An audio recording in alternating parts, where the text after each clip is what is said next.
Hello and welcome. Today I'll be talking about online harassment for the information science course. Online harassment is a huge deal and it can really affect a lot of people. In particular, women are most susceptible to online harassment.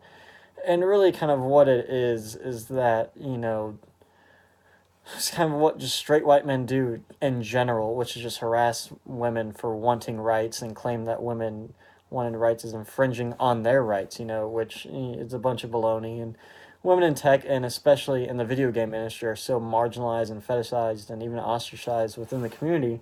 And when they speak about it in a community and say, "Hey, this is happening," people harass and abuse them, and it's ridiculous. To quote, "That's an opinion is a short skirt of the internet." It's though the truest quote I've heard in this class in a while. And as far as I think we can see right now with how Dr. Ford was being treated in the media and in Congress as all of the thousands of threats she's been getting, and that's kind of what happens if women speak out and about anything that's really happened to them. People will just attack and attack and attack, and it's getting pretty ridiculous. There's another thing like related to, so for example, for Dr. Ford, there was a church advertisement brought on by the Catholic mothers that was showing about what all they have to do for their boys in order to make sure that they aren't accused of rape versus actually just teaching them not to rape.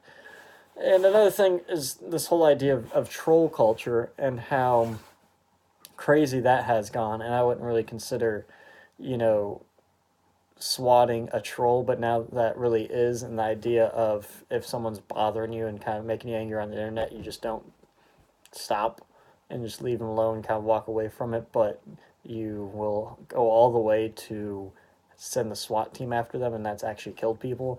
And I think that's just outright ridiculous that something like that is kind of normalized and we don't even hear about trolling that much in the sense of how serious it is. And I think it'd be really hard to get something passed as far as law wise, because when you hear the idea of a troll, you don't think of it as something serious as far as the general population.